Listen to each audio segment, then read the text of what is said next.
found among the papers of the late Francis Wayland Thurston of Boston.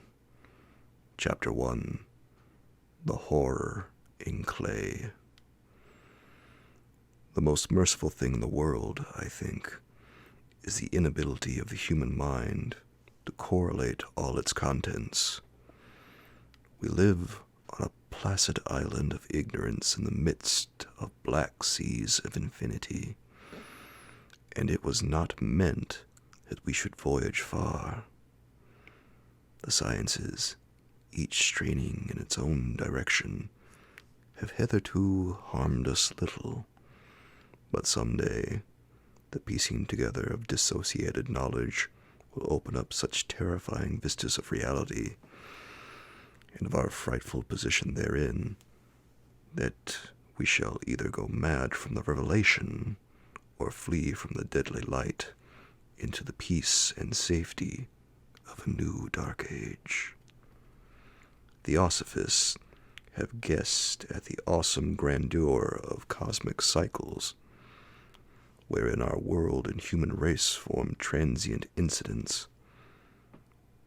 They have hinted at strange survivals in terms which would freeze the blood if not masked by a bland optimism. But it is not from them that there came the single glimpse of forbidden eons which chills me when I think of it, and maddens me when I dream of it.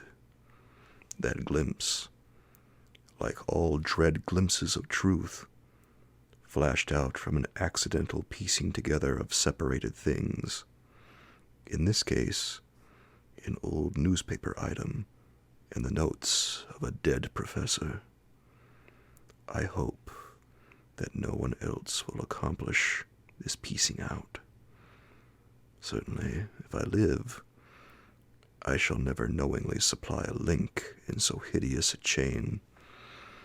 I think that the professor, too, intended to keep silent regarding the part he knew, and that he would have destroyed his notes had not sudden death seized him.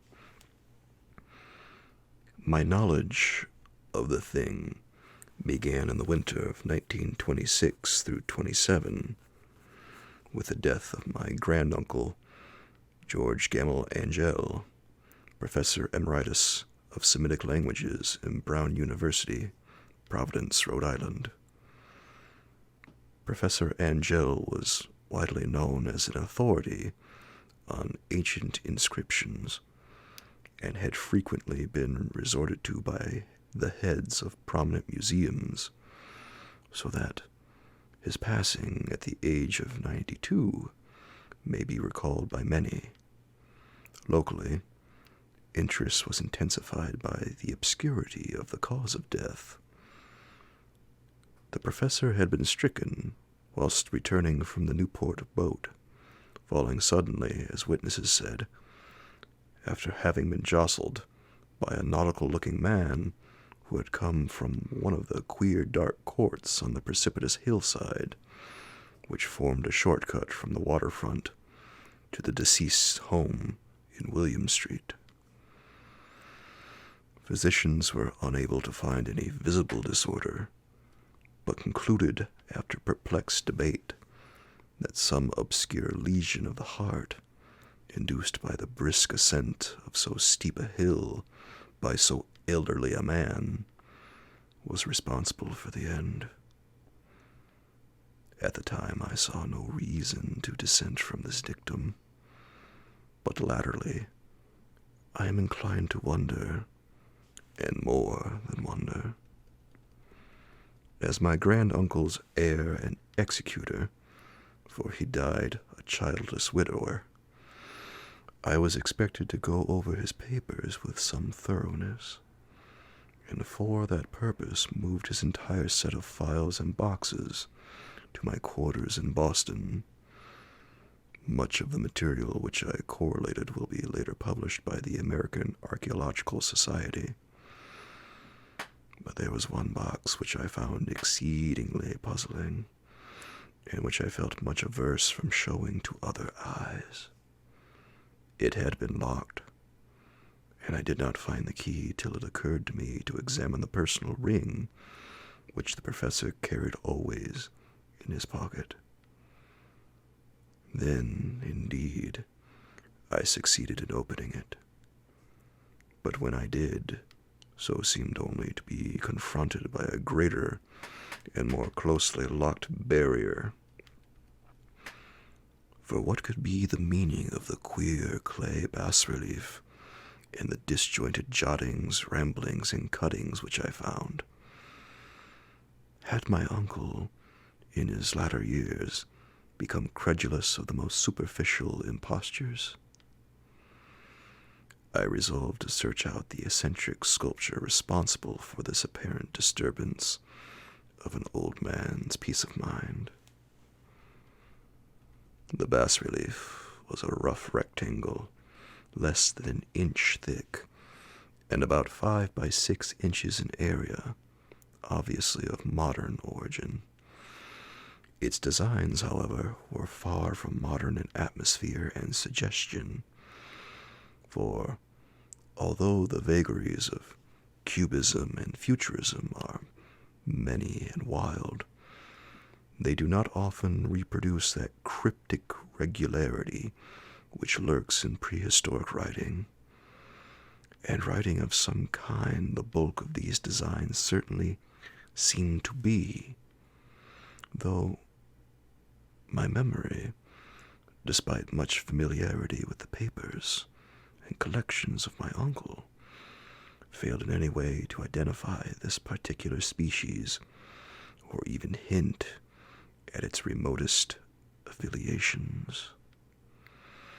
Above these apparent hieroglyphics was a figure of evidently pictorial intent, though its impressionistic execution forbade a very clear idea of its nature. It seemed to be a sort of monster, or symbol representing a monster, of a form which only a diseased fancy could conceive.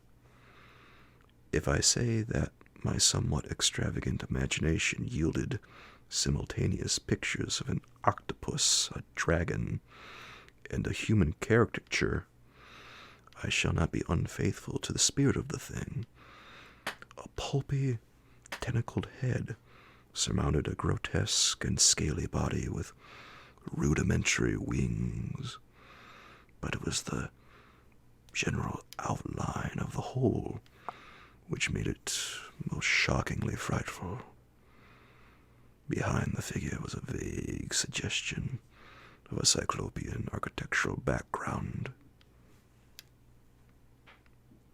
The writing accompanying this oddity was, aside from a stack of press cuttings, in Professor Angel's most recent hand, and made no pretense to literary style. What seemed to be the main document was headed Cthulhu Cult, in characters painstakingly printed to avoid the erroneous reading of a word so unheard of. This manuscript was divided into 2 sections, the first of which was labeled 1925, Dream and Dream Work of H.A. Wilcox, 7 Thomas Street, Providence, Rhode Island, and the second, Narrative of Inspector John R. LaGrasse, 121 Bienville Street, New Orleans, Louisiana, at 1908 AAS meeting. Notes on same in Professor Webb's account. The other manuscript papers were all brief notes, some of them accounts of the queer dreams of different persons, some of them citations from theosophical books and magazines, notably W. Scott Eliot's Atlantis and the Lost Lemuria, and the rest comments on long-surviving secret societies and hidden cults, with references to passages in such mythological and anthropological source books as Fraser's Golden Bough and Miss Murray's Witch Cult in Western Europe. The cuttings largely alluded to outer mental illnesses and outbreaks of group folly or mania in the spring of 1925. The first half of the principal manuscript told a very peculiar tale. It appears that on March 1st, 1925, a thin, dark man of neurotic and excited aspect had called upon Professor Angell bearing the singular clay bas-relief, which was then exceedingly damp and fresh. His card bore the name of Henry Anthony Wilcox, and my uncle had recognized him as the youngest son of an excellent family slightly known to him, who had latterly been studying sculpture at the Rhode Island School of Design and living alone at the Fleur-de-Lis building near that institution. Wilcox was a precocious youth of known genius, but great eccentricity, and had from childhood excited attention through the strange stories and odd dreams he was in the habit of relating. He called himself psychically hypersensitive, but the staid folk of the ancient commercial city dismissed him as merely queer. Never mingling much with his mind, he had dropped gradually from social visibility, and now was known only to a small group of aesthetes from other towns. Even the Providence Art Club, anxious to preserve its conservatism, had found him quite hopeless. On the occasion of the visit, ran the professor's manuscript. The sculptor abruptly asked for the benefit of his host's archaeological knowledge in identifying the hieroglyphics on the bas-relief. He spoke in a dreamy, stilted manner which suggested pose and alienated sympathy, and my uncle showed some sharpness in replying, for the conspicuous freshness of the tablet implied kinship with anything but archaeology. Young Wilcox's rejoinder, which impressed my uncle enough to make him recall and record it verbatim, was of a fantastically poetic cast, which must have typified his whole conversation, and which I have since found highly characteristic of him. He said, "It is new indeed, for I made it last night in a dream of strange cities, and dreams are older than brooding Tyre, or the contemplative Sphinx, or garden-girdled Babylon." It was then that the rambling tale which suddenly played upon a sleeping memory and won the fevered interest of my uncle. There had been a slight earthquake tremor the night before, the most considerable felt in New England for some years, and Wilcox's imagination had been keenly affected. Upon retiring, he had had an unprecedented dream of great cyclopean cities of Titan blocks and sky-flung monoliths, all dripping with green ooze and sinister with latent horror. Hieroglyphics had covered the walls and pillars, and from some undetermined point below had come a voice that was not a voice, a chaotic sensation which only fancy could transmute into sound, but which he attempted to render by the most unpronounceable jumble of letters. Cthulhu, Vatagan. This verbal jumble was the key to the recollection which excited and disturbed Professor Angell.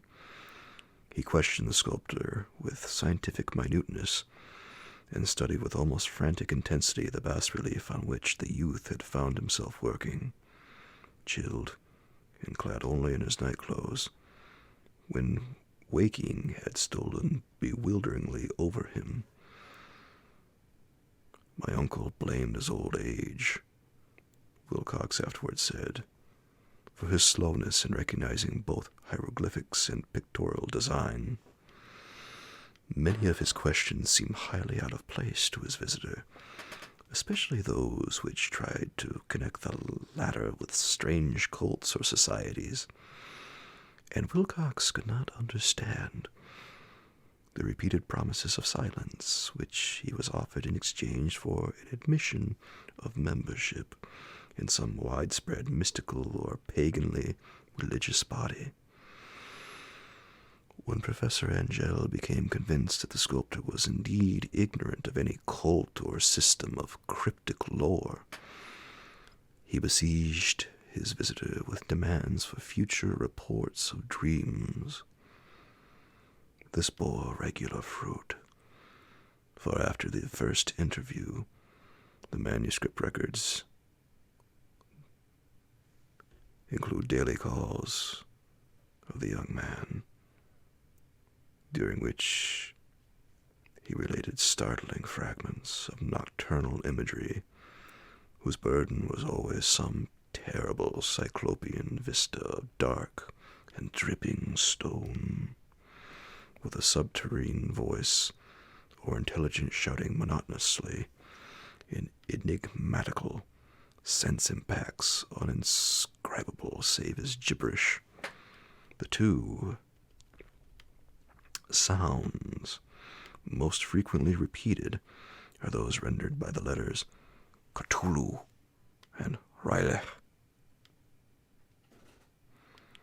On March 23rd, the manuscript continued, Wilcox failed to appear, and inquiries at his quarters revealed that he had been stricken with an obscure sort of fever and taken to the home of his family in Waterman Street. He had cried out in the night, arousing several other artists in the building, and had manifested since then only alternations of unconsciousness and delirium. My uncle at once telephoned his family, and from that time forward kept close watch of the case, calling often at the Thayer Street office of Dr. Toby, whom he learned to be in charge. The youth's febrile mind, apparently, was dwelling on strange things, and the doctor shuddered now and then as he spoke of them. They included not only a repetition of what he had formerly dreamed, but touched wildly on a gigantic thing, miles high, which walked or lumbered about. He had no time fully describe this object, but occasional frantic words, as repeated by Dr. Toby, convinced the professor that it must be identical with the nameless monstrosity he had sought to depict in his dream sculpture. Reference to this object, the doctor added, was invariably a prelude to the young man's subsidence into lethargy. His temperature, oddly enough, was not greatly above normal, but the whole condition was otherwise such as to suggest true fever rather than mental disorder. On April 2nd, at about 3 p.m., every trace of Wilcox's malady suddenly ceased. He sat upright in bed, astonished to find himself at home, and completely ignorant of what had happened in dream or reality since the night of March 22nd. Pronounced well by his physician, he returned to his quarters in 3 days, but to Professor Angell he was of no further assistance.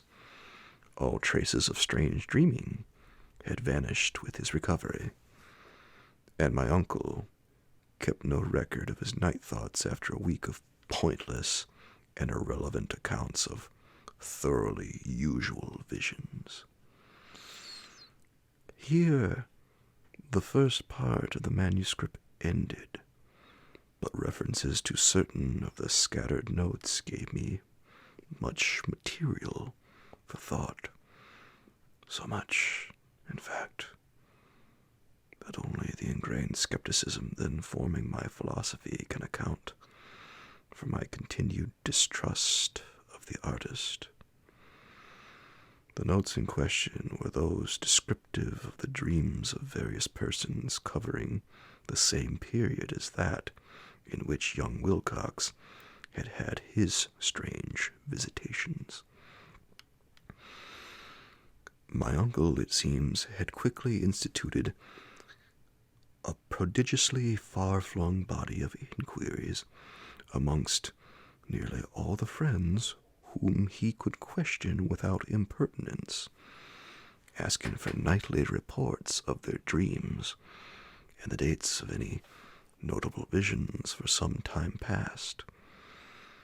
The reception of his request seems to have been varied, but he must at the very least have received more responses than any ordinary man could have handled without a secretary.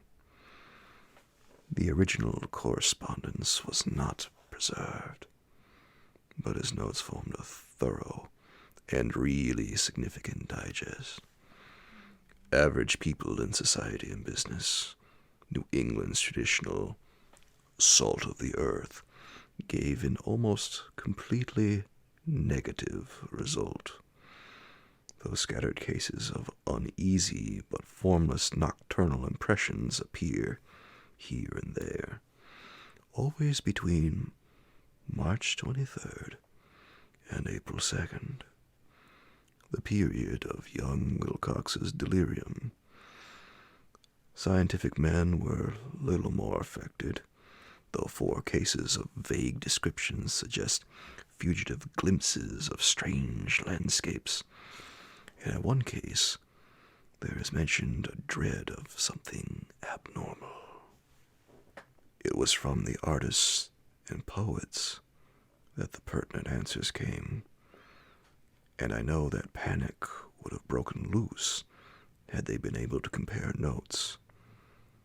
As it was, lacking their original letters, I half suspected the compiler of having asked leading questions, or of having edited the correspondence in corroboration of what he had latently resolved to see. That is why I continued to feel that Wilcox, somehow cognizant of the old data which my uncle had possessed, had been imposing on the veteran scientist. These responses from aesthetes told a disturbing tale. From February 28th to April 2nd, a large proportion of them had dreamed very bizarre things, the intensity of the dreams being immeasurably the stronger during the period of the sculptor's delirium. Over 1/4 of those who reported anything reported scenes and half sounds, not unlike those which Wilcox had described, and some of the dreamers confessed acute fear of the gigantic, nameless thing visible toward the last. One case, which the note describes with emphasis, was very sad. The subject, a widely known architect with leanings toward theosophy and occultism, went violently insane on the date of young Wilcox's seizure, and expired several months later after incessant screamings to be saved from some escaped denizen of hell.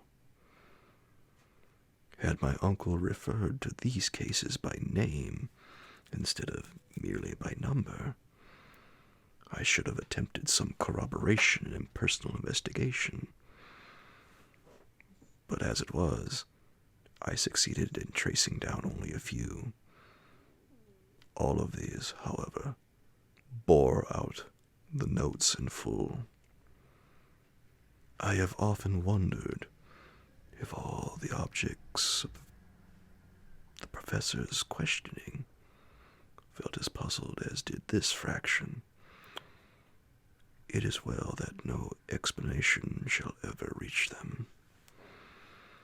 The press cuttings, as I have intimated, touched on cases of panic, mania, and eccentricity during the given period. Professor Angell must have employed a cutting bureau, for the number of extracts was tremendous, and the sources scattered throughout the globe. Here was a nocturnal suicide in London, where a lone sleeper had leaped from a window after a shocking cry. Here, likewise, a rambling letter to the editor of a paper in South America, where a fanatic deduces a dire future from visions he has seen. A dispatch from California describes a theosophist colony as donning white robes en masse for some glorious fulfillment, which never arrives, whilst items from India speak guardedly of serious native unrest toward the end of March. Voodoo orgies multiply in Haiti, and African outposts report ominous mutterings. American officials in the Philippines find certain tribes bothersome about this time, and New York policemen are mobbed by hysterical Levantines on the night of March 22nd and 23rd. The west of Ireland, too, is full of wild rumor and legendry, and a fantastic painter named Ardois Bonnot hangs a blasphemous dream landscape in the Paris Spring Salon of 1926. And so numerous are the recorded troubles in insane asylums that only a miracle can have stopped the medical fraternity from noting strange parallelisms and drawing mystified conclusions. A weird bunch of cuttings, all told, and I can say at this date scarcely envisage the callous rationalism with which I set them aside. But I was then convinced that young Wilcox had known of the older matters mentioned by the professor. Chapter 2. The Tale of Inspector Legrasse.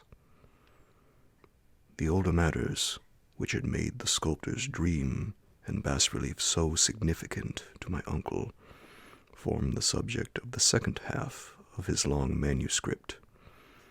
Once before, it appears, Professor Angell had seen the hellish outlines of the nameless monstrosity, puzzled over the unknown hieroglyphics, and heard the ominous syllables, which can be rendered only as Cthulhu. And all this in so stirring and horrible a connection that it is small wonder he pursued young Wilcox with queries and demands for data. This earlier experience had come in 1908, 17 years before, when the American Archaeological Society held its annual meeting in St. Louis. Professor Angell, as befitted one of his authority and attainments, had had a prominent part in all the deliberations, and was one of the first to be approached by the several outsiders who took advantage of the convocation to offer questions for correct answering and problems for expert solution. The chief of these outsiders, and in a short time the focus of interest for the entire meeting, was a commonplace-looking middle-aged man who had traveled all the way from New Orleans for certain special information unobtainable from any local source. His name was John Raymond Legrasse, and he was by profession an inspector of police. With him, he bore the subject of his visit, a grotesque, repulsive, and apparently very ancient stone statuette whose origin he was at a loss to determine. It must not be fancied that Inspector Legrasse had the least interest in archaeology. On the contrary, his wish for enlightenment was prompted by purely professional considerations. The statuette, idol, fetish, or whatever it was, had been captured some months before in the wooded swamps south of New Orleans during a raid on a supposed voodoo meeting. And so singular and hideous were the rites connected with it that the police could not but realize that they had stumbled on a dark cult totally unknown to them and infinitely more diabolic than even the strangest of voodoo circles. Of its origin, apart from the erratic and unbelievable tales extorted from the captured members, absolutely nothing was to be discovered. Hence, the anxiety of the police for any antiquarian lore which might help them to place the frightful symbol, and through it track down the cult to its fountainhead. Inspector Legrasse was scarcely prepared for the sensation which his offering created. One sight of the thing had been enough to throw the assembled men of science into a state of tense excitement, and they lost no time in crowding around him to gaze at the diminutive figure whose utter strangeness and air of genuinely abysmal antiquity hinted so potently at unopened and archaic vistas. No recognized school of sculpture had animated this terrible object. Yet, centuries and even thousands of years seemed recorded in its dim and greenish surface of unplaceable stone. The figure, which was finally passed slowly from man to man for close and careful study, was between 7 and 8 inches in height, and of exquisitely artistic workmanship. It represented a monster of vaguely anthropoid outline, but with an octopus-like head, whose face was a mass of feelers, a scaly, rubbery-looking body, prodigious claws on hind and forefeet, and long, narrow wings behind. This thing, which seemed instinct with a fearsome and unnatural malignancy, was of a somewhat bloated corpulence, and squatted evilly on a rectangular block or pedestal covered with undecipherable characters. The tips of the wings touched the back edge of the block. The seat occupied the center, whilst the long, curved claws of the doubled-up, crouching hind legs gripped the front edge and extended a quarter of the way down toward the bottom of the pedestal. The cephalopod head was bent forward, so that the ends of the facial feelers brushed the backs of huge forepaws, which clasped the croucher's elevated knees. The aspect of the whole was abnormally lifelike, and the more subtly fearful because its source was so totally unknown. Its vast, awesome, and incalculable age was unmistakable, yet not one link did it show with any known type of art belonging to civilization's youth. or indeed to any other time. Totally separate and apart, its very material was a mystery, for the soapy greenish-black stone with its golden or iridescent flecks and striations resembled nothing familiar to geology or mineralogy.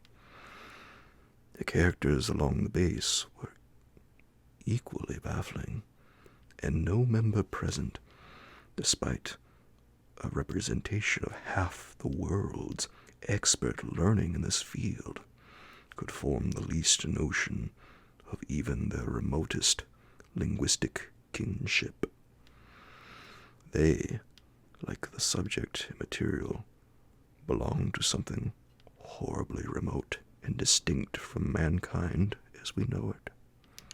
Something frightfully suggestive of old and unhallowed cycles of life in which our world and our conceptions have no part. And yet,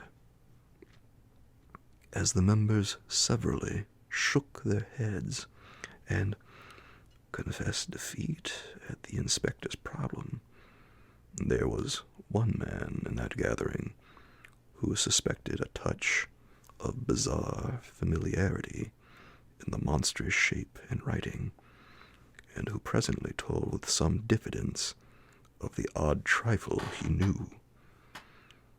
This person was the late William Channing Webb, professor of anthropology in Princeton University, and an explorer of no slight note. Professor Webb had been engaged 48 years before in a tour of Greenland and Iceland in search of some runic inscriptions which he failed to unearth. And whilst high up on the West Greenland coast had encountered a singular tribe or cult of degenerate Inuits whose religion, a curious form of devil worship, chilled him with its deliberate bloodthirstiness and repulsiveness. It was a faith of which other Inuits knew little, and which they mentioned only with shudders, saying that it had come down from horribly ancient eons before ever the world was made. Besides nameless rites and human sacrifices, there were certain queer hereditary rituals addressed to a supreme elder devil, or Tornasuk. And of this, Professor Webb had taken a careful phonetic copy from an aged Angekok, or wizard priest, expressing the sounds in Roman letters as best he knew how. But just now, of prime significance, was the fetish which this cult had cherished, and around which they danced when the aurora leaped high over the ice cliffs. It was, the professor stated, a very crude bas-relief of stone, comprising a hideous picture and some cryptic writing, and as far as he could tell, it was a rough parallel in all essential features of the bestial thing now lying before the meeting.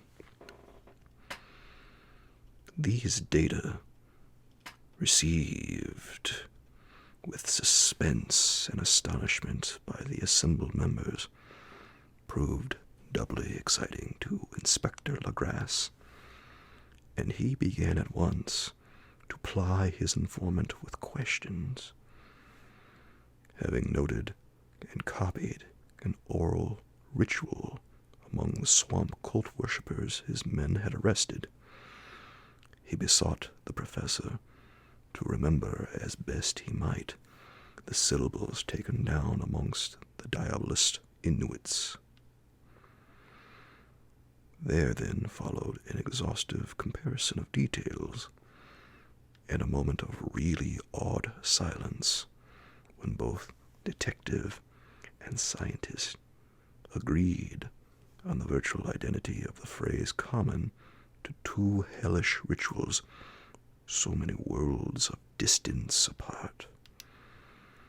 What in substance both the Inuit wizards and the Louisiana swamp priests had chanted to their kindred idols was something very like this, the word divisions being guessed at from traditional breaks in the phrase as chanted aloud.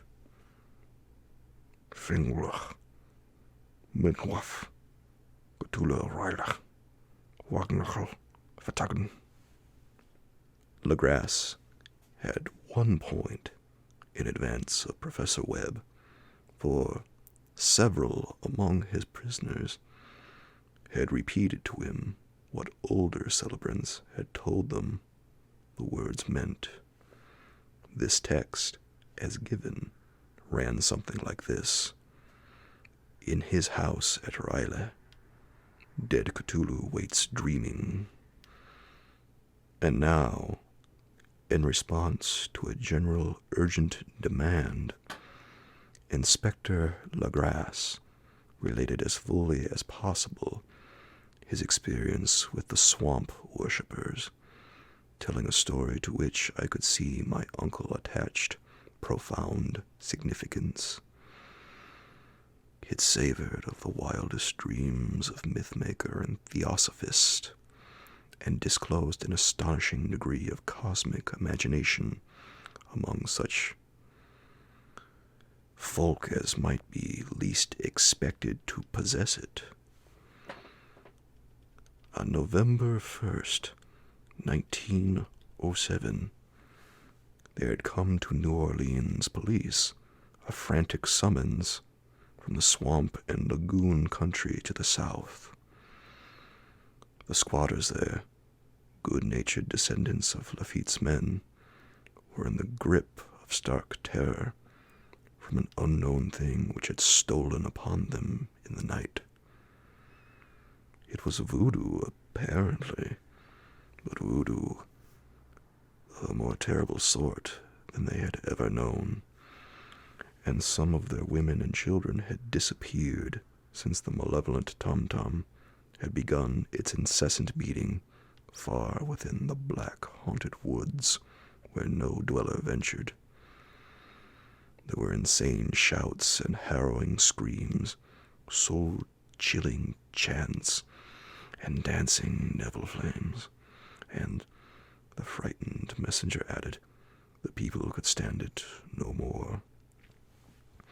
So, a body of 20 police, filling 2 carriages and an automobile, had set out in the late afternoon, with the shivering squatter as a guide. At the end of the passable road, they alighted, and for miles splashed on in silence through the terrible cypress woods where day never came. Ugly roots and malignant hanging nooses of Spanish moss beset them, and now and then a pile of dank stones or fragments of a rotting wall, intensified by its hint of morbid habitation, a depression which every malformed tree and every fungus islet combined to create. At length, the squatter settlement, a miserable huddle of huts, hove in sight, and hysterical dwellers ran out to cluster around the group of bobbing lanterns. The muffled beat of tom-toms was now faintly audible far, far ahead, and a curdling shriek came at infrequent intervals when the wind shifted. A reddish glare, too, seemed to filter through the pale undergrowth beyond endless avenues of forest night.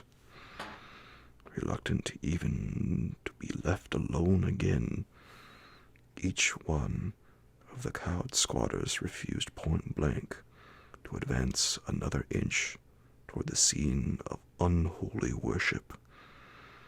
So Inspector Legrasse and his 19 colleagues plunged on unguided into black arcades of horror that none of them had ever trod before. The region now entered by the police was one of traditionally evil repute, substantially unknown and untraversed by men. There were legends of a hidden lake unglimpsed by mortal sight, in which dwelt a huge, formless white, polypous thing with luminous eyes, and squatters whispered that bat-winged devils flew up out of caverns in inner earth to worship it at midnight.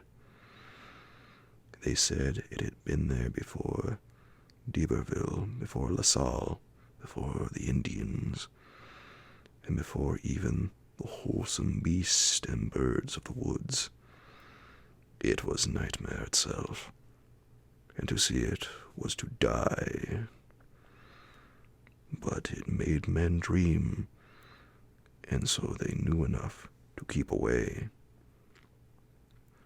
The present voodoo orgy was indeed on the merest fringe of this abhorred area, but that location was bad enough, hence perhaps the very place of the worship had terrified the squatters more than the shocking sounds and incidents. Only poetry or madness could do justice to the noises heard by Legrasse's men as they plowed on through the black morass toward the red glare and the muffled tom-toms. There are vocal qualities peculiar to men and vocal qualities peculiar to beasts, and it is terrible to hear the one when the source should yield the other. Animal fury and orgiastic license here whip themselves to demonic heights by howls and squawking ecstasies that tore and reverberated through those nighted woods like pestilential tempests from the gulfs of hell. Now and then, the less organized ululations would cease, and from what seemed a well-drilled chorus of hoarse voices would rise in sing-song chant that hideous phrase or ritual. Fingwe, Meknaf, Cthulhu Ryla, Waknakal, Fatakan. Then the men, having reached a spot where the trees were thinner, came suddenly in sight of the spectacle itself. 4 of them reeled, 1 fainted, and 2 were shaken into a frantic cry, which the mad cacophony of the orgy fortunately deadened. Legrasse dashed swamp water in the face of the fainting man, and all stood trembling and nearly hypnotized with horror. In a natural glade of the swamp stood a grassy island of perhaps an acre's extent, clear of trees and tolerably dry. On this now leaped and twisted a more indescribable horde of human abnormality than any but a Sime or an Angarola could paint.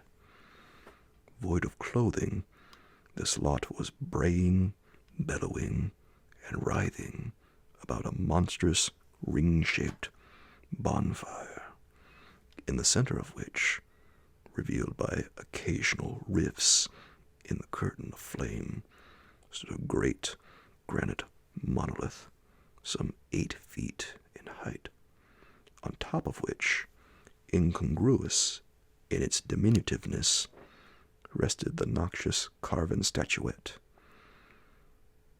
From a wide circle of 10 scaffolds set up at regular intervals, with the flame-girt monolith as a center, hung, head downward, the oddly marred bodies of the helpless squatters who had disappeared. It was inside this circle that the ring of worshippers jumped and roared, the general direction of the mass motion being from left to right in endless bacchanals between the ring of bodies and the ring of fire.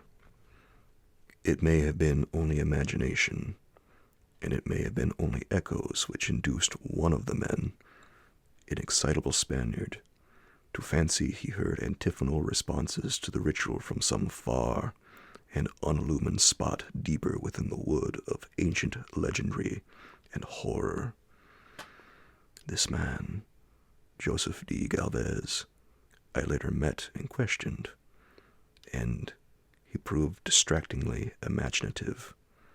He indeed went so far as to hint of the faint beating of great wings, and of a glimpse of shining eyes and a mountainous white bulk beyond the remotest trees. But I suppose he had been hearing too much native superstition. Actually, the horrified pause of the men was of comparatively brief duration. Duty came first, and although there must have been nearly 100 celebrants in the throng, the police relied on their firearms and plunged determinedly into the nauseous route. For 5 minutes, the resultant din and chaos were beyond description. Wild blows were struck, shots were fired, and escapes were made. But in the end, Legrasse was able to count some 47 sullen prisoners, whom he forced to dress in haste and fall into line between 2 rows of policemen. 5 of the worshippers lay dead, and 2 severely wounded ones were carried away on improvised stretchers by their fellow prisoners. The image on the monolith, of course, was carefully removed and carried back by Legrasse. Examined at headquarters after a trip of intense strain and weariness, the prisoners all proved to be men of a very low and mentally aberrant type. But before many questions were asked, it became manifest that something far deeper and older than fetishism was involved.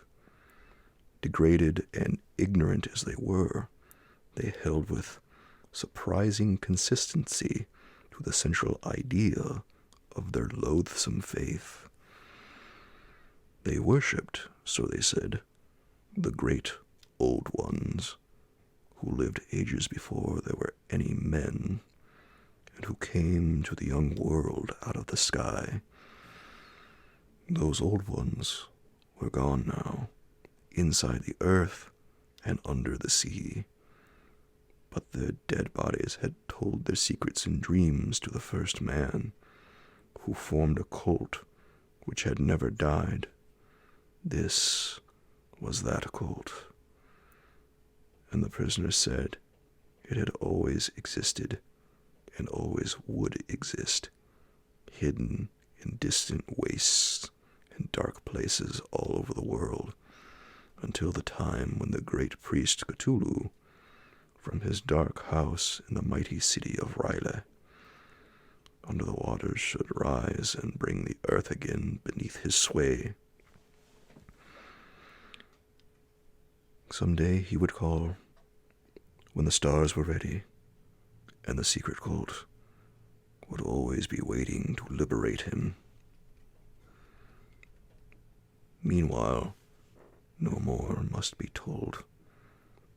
There was a secret which even torture could not extract. Mankind was not absolutely alone among the conscious things of earth, for shapes came out of the dark to visit the faithful few. But these were not the great old ones, No man had ever seen the Old Ones. The carven idol was great Cthulhu, but none might say whether or not the others were precisely like him.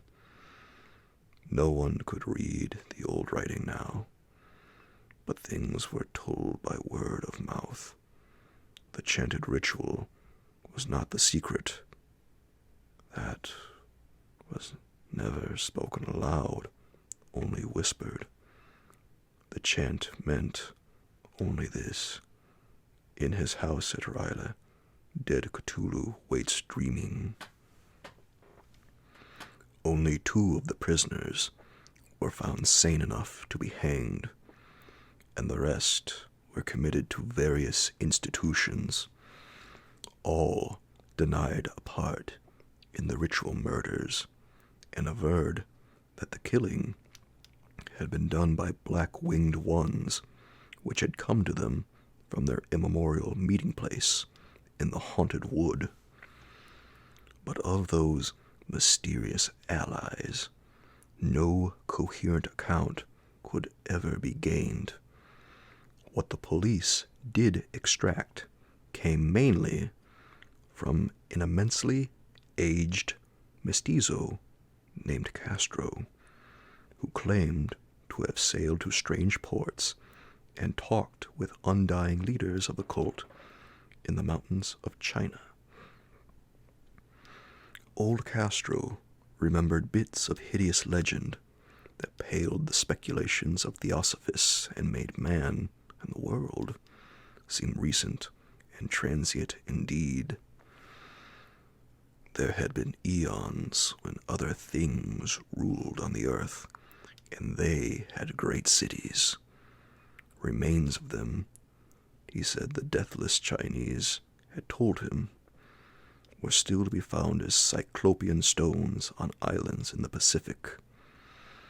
They all died vast epochs of time before man came, but there were arts which could revive them when the stars had come round again to the right positions in the cycle of eternity. They had indeed come themselves from the stars and brought their images with them. These great old ones, Castro continued, were not composed altogether of flesh and blood.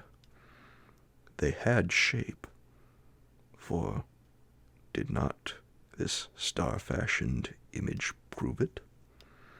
But that shape was not made of matter. When the stars were right, they could plunge from world to world through the sky. But when the stars were wrong, they could not live. But although they no longer lived, they would never really die. They all lay in stone houses in their great city of R'lyeh, preserved by the spells of mighty Cthulhu, for a glorious resurrection when the stars and the earth might once more be ready for them. But at that time, some force from outside must serve to liberate their bodies. The spells that preserved them intact likewise prevented them from making an initial move, and they could only lie awake in the dark and think whilst uncounted millions of years rolled by. They knew all that was occurring in the universe, for their mode of speech was transmitted thought. Even now, they talked in their tombs. When, after infinities of chaos, the first men came, the great old ones spoke to the sensitive among them by molding their dreams, for only thus could their language reach the fleshly minds of mammals. Then, whispered Castro, those first men formed the cult around small idols which the great ones showed them. idols brought in dim eras from dark stars. That cult would never die till the stars came right again, and the secret priests would take great Cthulhu from his tomb to revive his subjects and resume his rule of earth. The time would be easy to know, for then mankind would have become as the great old ones, free and wild and beyond good and evil, with laws and morals thrown aside, and all men shouting and killing and reveling in joy. Then the liberated old ones would teach them new ways to shout and kill and revel and enjoy themselves, and all the earth would flame with a holocaust of ecstasy and freedom. Meanwhile, the cult, by appropriate rites, must keep alive the memory of those ancient ways and shadow forth the prophecy of their return. In the elder time, chosen men had talked with the entombed old ones in dreams, but then something had happened. The great stone city, Ryla, with its monoliths and sepulchres, had sunk beneath the waves, and the deep waters, full of the one primal mystery through which not even thought can pass, had cut off the spectral intercourse. But memory never died, and high priests said that the city would rise again when the stars were right. Then came out of the earth the black spirits of earth, moldy and shadowy, and full of dim rumors picked up in caverns beneath forgotten sea bottoms. But of them old Castro dared not speak much. He cut himself off hurriedly, and no amount of persuasion or subtlety could elicit more in this direction. The size of the old ones, too, he curiously declined to mention. Of the cult, he said that he thought the center lay amid the pathless deserts of Arabia, where Irem, the city of pillars, dreams hidden and untouched. It was not allied to the European witch cult, and was virtually unknown beyond its members. No book had ever really hinted of it, though the deathless Chinese said that there were double meanings in the Necronomicon of the mad Arab Abdul al-Hazred, which the initiated might read as they chose, especially the much-discussed couplet, "That is not dead, which can eternal lie, and with strange eons, even death may die." Legras, deeply impressed and not a little bewildered, had inquired in vain concerning the historic affiliations of the cult. Castro, apparently, had told the truth when he said that it was wholly secret. The authorities at Tulane University could shed no light upon either cult or image, and now the detective had come to the highest authorities in the country and met with no more than the Greenland tale of Professor Webb. The feverish interest aroused at the meeting by Legras's tale, corroborated as it was by the statuette, is echoed in the subsequent correspondence of those who attended, although scant mention occurs in the formal publication of the society. Caution is the first care of those accustomed to face occasional charlatanry and imposture. Legras for some time lent the image to Professor Webb, but at the latter's death it was returned to him and remains in his possession, where I viewed it not long ago. It is a truly terrible thing, and unmistakably akin to the dream sculpture of young Wilcox. That my uncle was excited by the tale of the sculptor, I did not wonder. For what thoughts must arise upon hearing, after a knowledge of what Legras had learned of the cult, of a sensitive young man who had dreamed not only the figure and exact hieroglyphics of the swamp-found image and the Greenland devil tablet, but had come in his dreams upon at least 3 of the precise words of the formula uttered alike by Inuits and Louisianans. Professor Angel's instant start on an investigation of the utmost thoroughness was eminently natural, though privately I suspected young Wilcox of having heard of the cult in some indirect way, and of having invented a series of dreams to heighten and continue the mystery at my uncle's expense.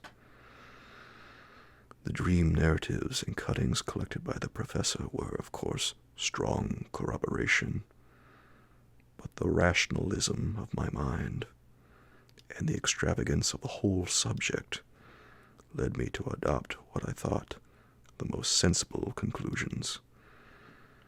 So after thoroughly studying the manuscript again and correlating the theosophical and anthropological notes with the cult narrative of Legras, I made a trip to Providence to see the sculptor and give him the rebuke I thought proper for so boldly imposing upon a learned and aged man. Wilcox still lived alone in the Fleur-de-Lis building in Thomas Street, a hideous Victorian imitation of 17th century Breton architecture, which flaunts its stuccoed front amidst the lovely colonial houses on the ancient hill, and under the very shadow of the finest Georgian steeple in America. I found him at work in his rooms, and at once conceded from the specimens scattered about that his genius is indeed profound and authentic. He will, I believe, be heard from sometime as one of the great decadents, for he has crystallized in clay and will one day mirror in marble those nightmares and fantasies which Arthur Machen evokes in prose and Clark Ashton Smith makes visible in verse and in painting.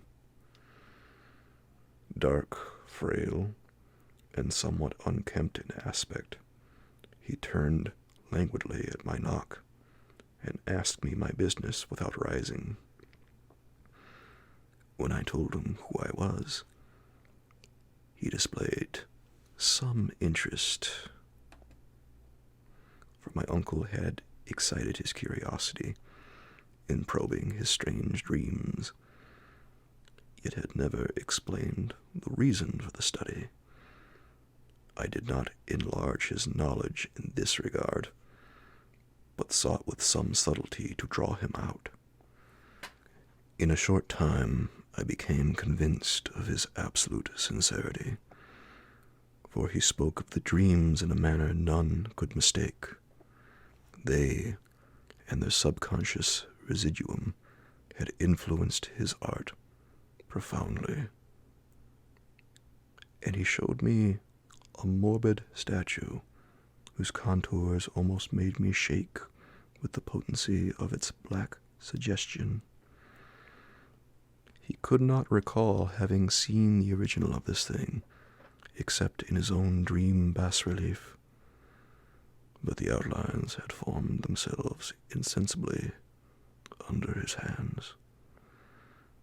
It was no doubt the giant shape he had raved of in delirium. that he really knew nothing of the hidden cult, save from what my uncle's relentless catechism had let fall, he soon made clear. And again I strove to think of some way in which he could possibly have received the weird impressions. He talked of his dreams in a strangely poetic fashion, making me see with terrible vividness the damp cyclopean city of slimy green stone whose geometry, he oddly said, was all wrong.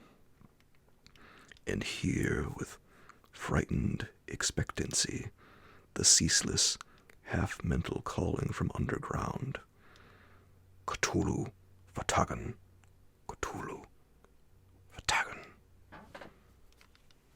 These words had formed part of that dread ritual which told of dead Cthulhu's dream vigil in his stone vault at Ryla, and I felt deeply moved, despite my rational beliefs. Wilcox, I was sure, had heard of the cult in some casual way, and had soon forgotten it amidst the mass of his equally weird reading and imagining. Later, by virtue of its sheer impressiveness, it had found subconscious expression in dreams, in the bas-relief, and in the terrible statue I now beheld, so that his imposture upon my uncle had been a very innocent one. The youth was of a type at once slightly affected and slightly ill-mannered, which I could never like, but I was willing enough now to admit both his genius and his honesty. I took leave of him amicably, and wish him all the success his talent promises. The matter of the cult still remained to fascinate me, and at times I had visions of personal fame from researches into its origin and connections. I visited New Orleans, talked with Legrasse and others of that old-time raiding party, saw the frightful image, and even questioned such of the prisoners as still survived. Old Castro, unfortunately, had been dead for some years. What I now heard so graphically at first hand, though it was really no more than a detailed confirmation of what my uncle had written, excited me afresh, for I felt sure that I was on the track of a very real, very secret, and very ancient religion whose discovery would make me an anthropologist of note. My attitude was still one of absolute materialism, as I wish it still were, and I discounted with almost inexplicable perversity the coincidence of the dream notes and odd cuttings collected by Professor Angell. One thing which I began to suspect, and which I now fear I know, is that my uncle's death was far from natural. He fell on a narrow hill street leading up from an ancient waterfront after a careless push from a sailor. I did not forget the marine pursuits of the cult members in Louisiana, and would not be surprised to learn of secret methods and poison needles as ruthless and as anciently known as the cryptic rites and beliefs. Legrasse and his men, it is true, have been let alone. But in Norway, a certain seaman who saw things is dead. Might not the deeper inquiries of my uncle, after encountering the sculptor's data, have come to sinister ears? I think Professor Angell died because he knew too much, or because he was likely to learn too much. Whether I shall go as he did remains to be seen, for I have learned much now. Chapter 3. The Madness from the Sea. If heaven ever wishes to grant me a boon, it will be a total effacing of the results of a mere chance, which fixed my eye on a certain stray piece of shelf paper. It was nothing on which I would naturally have stumbled in the course of my daily round, for it was an old number of an Australian journal, Sydney Bulletin, for April 18, 1925. It had escaped even the cutting bureau, which had at the time of its issuance been avidly collecting material for my uncle's research.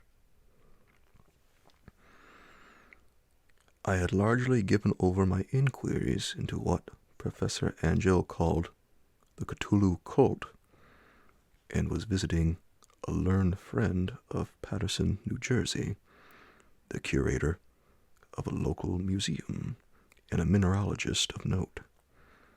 Examining one day the reserve specimens roughly set on the storage shelves in a rear room of the museum, my eye was caught by an odd picture in one of the old papers spread beneath the stones. It was the Sydney Bulletin I have mentioned, for my friend has wide affiliations in all conceivable foreign parts, and the picture was a half-tone cut of a hideous stone image almost identical with that which Legras had found in the swamp. Eagerly clearing the sheet of its precious contents, I scanned the item in detail, and was disappointed to find it of only moderate length. What it suggested, however, was of portentous significance to my flagging quest, and I carefully tore it out for immediate action. It read as follows: Mystery derelict found at sea. Vigilant arrives with helpless armed New Zealand yacht in tow. One survivor and dead man found aboard. Tale of desperate battle and deaths at sea. Rescued seaman refuses particulars of strange experience. Odd idol found in his possession. Inquiry to follow. The Morrison Company's freighter Vigilant, bound from Valparaiso, arrived this morning at its wharf in Darling Harbor, having in tow the battled and disabled but heavily armed steam yacht Alert of Dunedin, New Zealand, which was sighted April 12th in south latitude 34 degrees 21 minutes, west longitude 152 degrees 17 minutes, with one living and one dead man aboard. The Vigilant left Valparaiso March 25th, and on April 2nd was driven considerably south of her course by exceptionally heavy storms and monster waves. On April 12th, the derelict was sighted, and though apparently deserted, was found upon boarding to contain one survivor in a half-delirious condition, and one man who had evidently been dead for more than a week.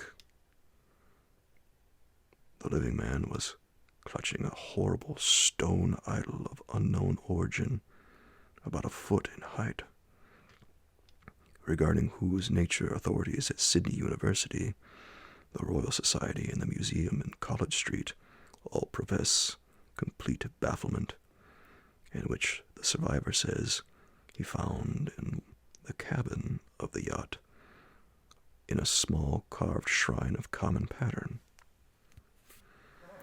This man, after recovering his senses, told an exceedingly strange story of piracy and slaughter. He is Gustav Johansson, a Norwegian of some intelligence, and had been second mate of the two-masted schooner Emma of Auckland, which sailed for the Callao February 20th, with a complement of 11 men. The Emma, he says, was delayed and thrown widely south of her course by the great storm of March 1st, and on March 2nd, in south latitude 49 degrees 51 minutes, west longitude 128 degrees 34 minutes, encountered the Alert, manned by a queer and evil-looking crew. Being ordered peremptorily to turn back, Captain Collins refused, whereupon the strange crew began to fire savagely and without warning upon the schooner with a peculiarly heavy batter of brass cannon forming part of the yacht's equipment. The Emma's men showed fight, says the survivor, and though the schooner began to sink from shots beneath the waterline, they managed to heave alongside their enemy and board her, grappling with the savage crew on the yacht's deck and being forced to kill them all, the number being slightly superior because of their particularly abhorrent and desperate, though rather clumsy, mode of fighting. The next day, it appears, they raised and landed on a small island, although none is known to exist in that part of the ocean, and 6 of the men somehow died ashore, though Johansen is queerly reticent about this part of his story, and speaks only of their falling into a rock chasm. Later, it seems, he and one companion boarded the yacht and tried to manage her, but were beaten about by the storm of April 2nd. From that time till his rescue on the 12th, the man remembers little, and he does not even recall when William Bryden, his companion, died. Bryden's death reveals no apparent cause, and was probably due to excitement or exposure. Cable advices from Dunedin report that the Alert was well known there as an island trader and bore an evil reputation along the waterfront. It was owned by a curious group whose frequent meetings and night trips to the woods attracted no little curiosity, and it had set sail in great haste just after the storm and earth tremors of March 1st. Our Auckland correspondent gives the Emma and her crew an excellent reputation, and Johansen is described as a sober and worthy man. The Admiralty will institute an inquiry on the whole matter beginning tomorrow, at which every effort will be made to induce Johansen to speak more freely than he has done hitherto. This was all, together with a picture of the hellish image. But what a train of ideas it started in my mind. Here were new treasures of data on the Cthulhu cult, and evidence that it had strange interests at sea as well as on land. What motive prompted the crew to order back the Emma as they sailed about with their hideous idol? What was the unknown island on which 6 of the Emma's crew had died, and about which the mate Johansen was so secretive? What had the Vice Admiralty's investigation brought out? And what was known of the noxious cult in Dunedin?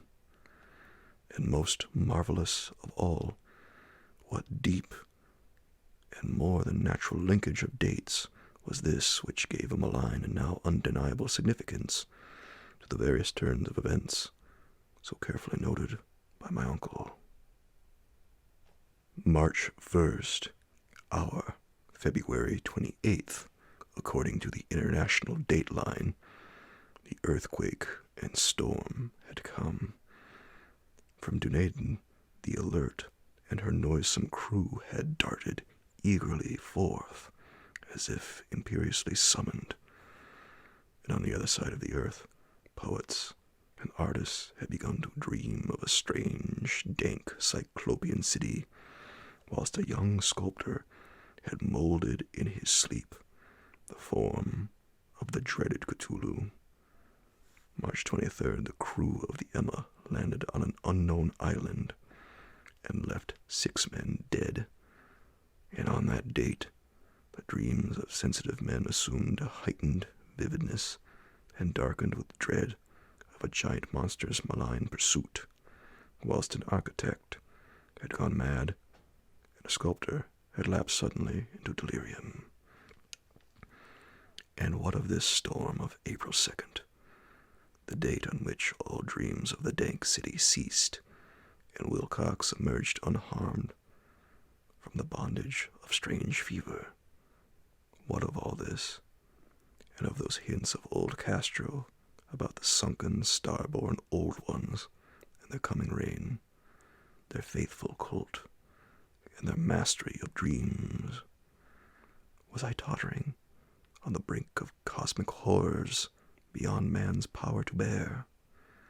If so, they must be horrors of the mind alone, for in some way the 2nd of April had put a stop to whatever monstrous menace had begun its siege of mankind's soul. At evening, after a day of hurried cabling and arranging, I bade my host adieu and took a train for San Francisco. In less than a month, I was in Dunedin, where, however, I found that little was known of the strange cult members who had lingered in the old sea taverns. Waterfront scum was far too common for special mention, though there was vague talk about one island trip these people had made, during which faint drumming and red flame were noted on the distant hills. In Auckland, I learned that Johansen had returned with yellow hair turned white after a perfunctory and inconclusive questioning at Sydney, and had thereafter sold his cottage in West Street and sailed with his wife to his old home in Oslo. Of his stirring experience, he would tell his friends no more than he had told the Admiralty officials, and all they could do was to give me his Oslo address. After that, I went to Sydney and talked profitlessly with seamen and members of the Vice Admiralty Court. I saw the Alert, now sold and in commercial use at Circular Quay in Sydney Cove, but gained nothing from its non-committal bulk. The crouching image, with its cuttlefish head, dragon body, scaly wings, and hieroglyphed pedestal, was preserved in the museum at Hyde Park. I studied it long and well, finding it a thing of balefully exquisite workmanship, and with the same utter mystery, terrible antiquity, and unearthly strangeness of material, which I had noted in Legrasse's smaller specimen. Geologists, the curator told me, had found it a monstrous puzzle, for they vowed that the world held no rock like it. Then I thought with a shudder of what old Castro had told Legrasse about the primal great ones. They had come from the stars, and had brought their images with them. Shaken with such a mental revolution as I had never before known, I now resolved to visit Mate Johansen in Oslo. Sailing for London, I re-embarked at once for the Norwegian capital, and one autumn day landed at the trim wharves in the shadow of the Edgeberg. Johansen's address, I discovered, lay in the old town of King Harald Hardrada, which kept alive the name of Oslo during all the centuries that the greater city masqueraded as Christiania.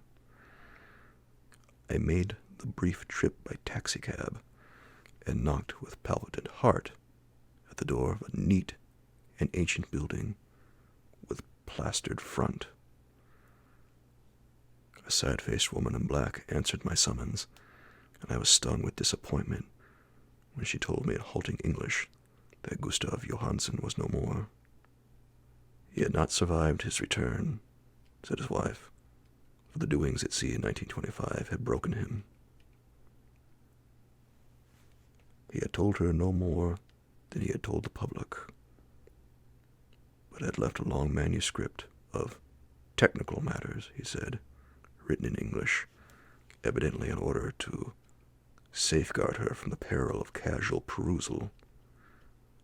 During a walk through a narrow lane near the Gothenburg dock, a bundle of papers falling from an attic window had knocked him down. Two Lascar sailors at once helped him to his feet, but before the ambulance could reach him, he was dead. Physicians found no adequate cause for the end, and laid it to heart trouble and a weakened constitution. I now felt gnawing at my vitals that dark terror which will never leave me till I, too, am at rest, accidentally or otherwise. Persuading the widow that my connection with her husband's technical matters was sufficient to entitle me to his manuscript, I bore the document away and began to read it on the London boat. It was a simple, rambling thing, a naive sailor's effort at a post facto diary, and strove to recall day by day that last awful voyage. I cannot attempt to transcribe it verbatim in all its cloudiness and redundance, but I will tell its gist enough to show why the sound of the water against the vessel's sides became so unendurable to me that I stopped my ears with cotton.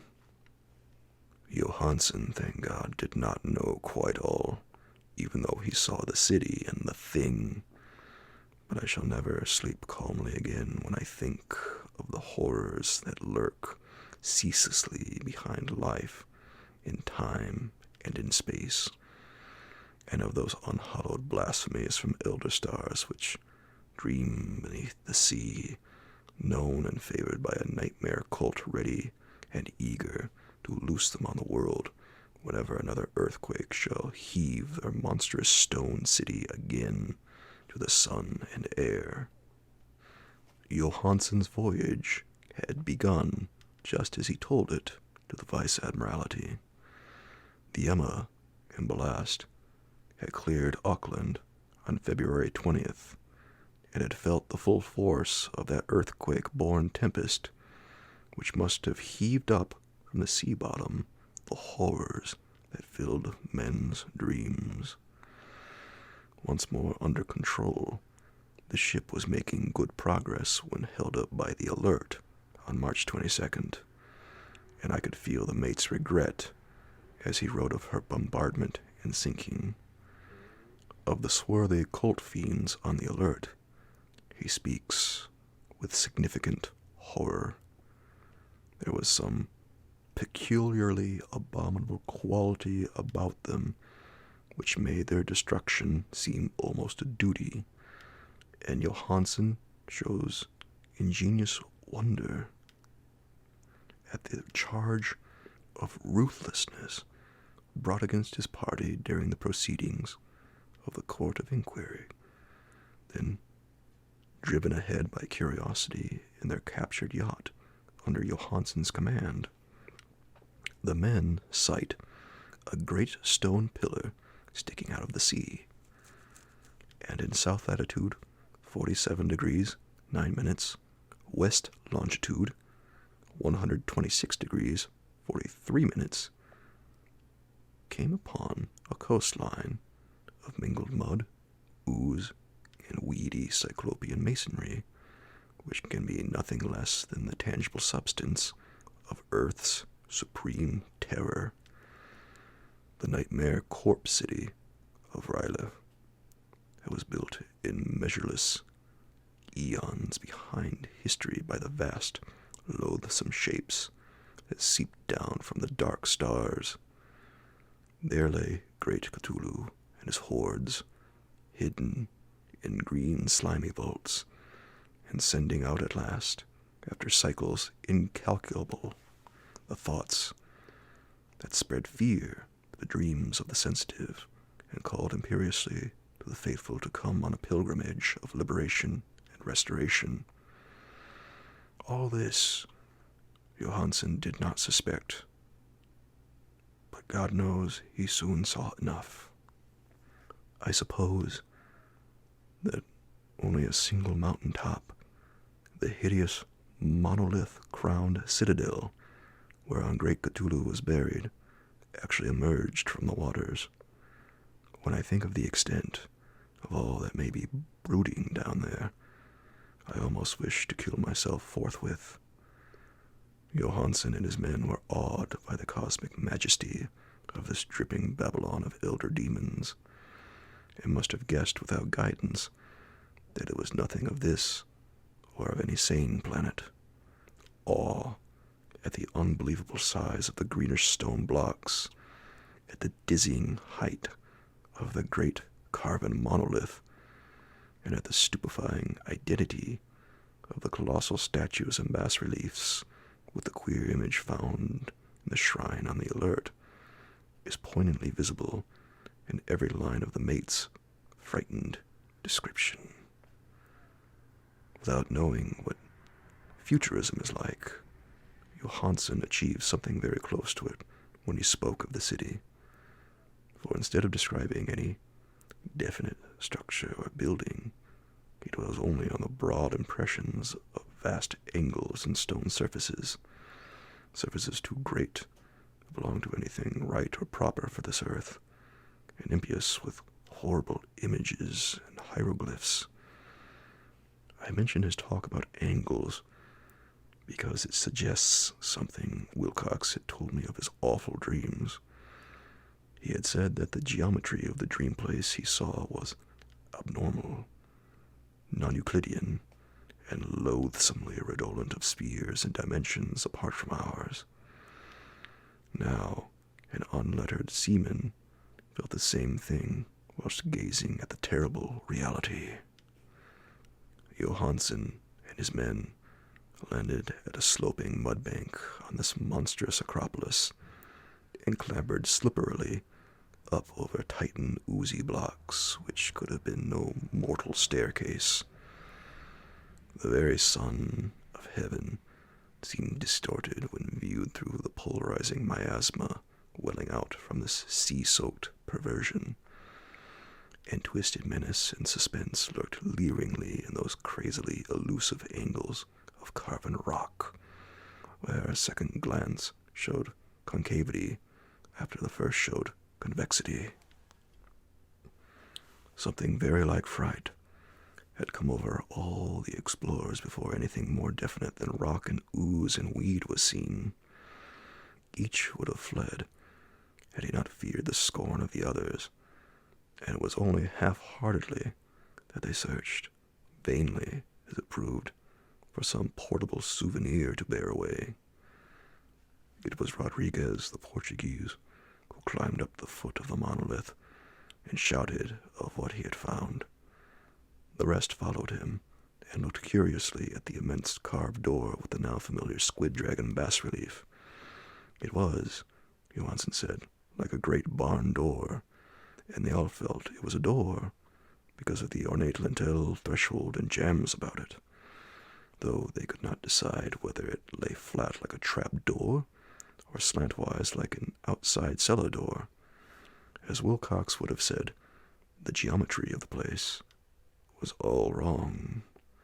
One could not be sure that the sea and the ground were horizontal, hence the relative position of everything else seemed phantasmally variable.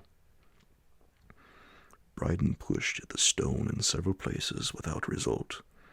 Then Donovan fell over it delicately around the edge, pressing each point separately as he went. He climbed interminably along the grotesque stone molding. That is, one would call it climbing, if the thing was not, after all, horizontal. And the men wondered how any door in the universe could be so vast. Then, very softly and slowly, the acre-great panel began to give inward at the top, and they saw that it was balanced. Donovan slid, or somehow propelled himself down or along the jamb and rejoined his fellows, and everyone watched the queer recession of the monstrously carven portal. In this fantasy of prismatic distortion, it moved anomalously in a diagonal way, so that all the rules of matter and perspective seemed upset. The aperture was black, with a darkness almost material.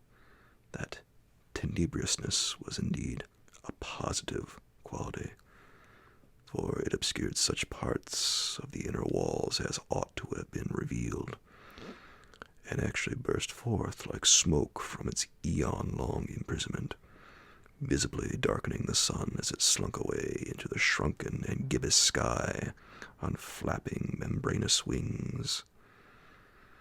The odor arising from the newly opened depths was intolerable, and at length the quick-eared Hawkins thought he heard a nasty slopping sound down there. Everyone listened, and everyone was listening still when it lumbered slobberingly into sight and gropingly squeezed its gelatinous green immensity through the black doorway into the tainted outside air of that poisoned city of madness. Poor Johansen's handwriting almost gave out when he wrote of this. Of the 6 men who never reached the ship, he thinks 2 perished of pure fright in that accursed instant. The thing cannot be described. There is no language for such abysms of shrieking and immemorial lunacy, such eldritch contradictions of all matter, force, and cosmic order. A mountain walked or stumbled. God, what wonder that across the earth a great architect went mad, and poor Wilcox raved with fever in that telepathic instant. The thing of the idols, the green, sticky spawn of the stars, had awaked to claim his own. The stars were right again, and what an age-old cult had failed to do by design, a band of innocent sailors had done by accident.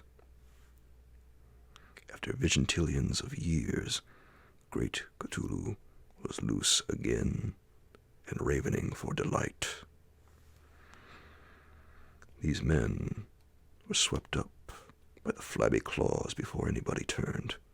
God rest them, if there be any rest in the universe. They were Donovan, Guerrera, and Engstrom. Barker slipped as the other 3 were plunging frenziedly over endless vistas of green-crusted rock to the boat, and Johansen swears he was swallowed up by an angle of masonry which shouldn't have been there, an angle which was acute but behaved as if it were obtuse. So only Bryden and Johansen reached the boat and pulled desperately for the alert as the mountainous monstrosity flopped down the slimy stones and hesitated, floundering at the edge of the water. Steam had not been suffered to go down entirely, despite the departure of all hands for the shore, and it was the work of only a few moments of feverish rushing up and down between wheels and engines to get the alert underway.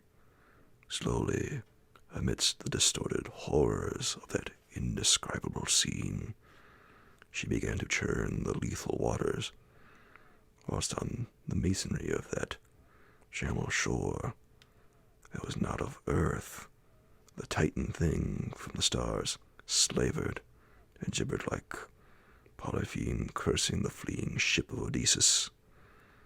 Then bolder than the storied Cyclops, great Cthulhu slid greasily into the water and began to pursue with vast, wave-rising strokes of cosmic potency. Bryden looked back and went mad, laughing shrilly as he kept on laughing at intervals till death found him one night in the cabin whilst Johansen was wandering deliriously. But Johansen had not given out yet, Knowing that the thing could surely overtake the alert until steam was fully up, he resolved on a desperate chance, and, setting the engine for full speed, ran lightning-like on deck and reversed the wheel. There was a mighty eddying and foaming in the noisome brine, and as the steam mounted higher and higher, the brave Norwegian drove his vessel head-on against the pursuing jelly, which rose above the unclean froth like the stem of a demon galleon. The awful squid head with writhing feelers came nearly up to the bowsprit of the sturdy yacht, but Johansen drove on relentlessly.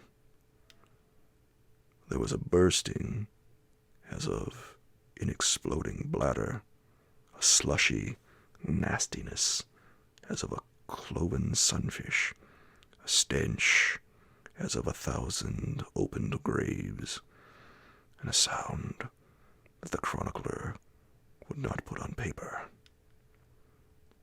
For an instant the ship was befouled by an acrid and blinding green cloud, and then there was only a venomous seething astern, where, God in heaven, the scattered plasticity of that nameless sky spawn was nebulously recombining in its hateful original form, whilst its distance widened every second as the alert gained impetus from its mounting steam.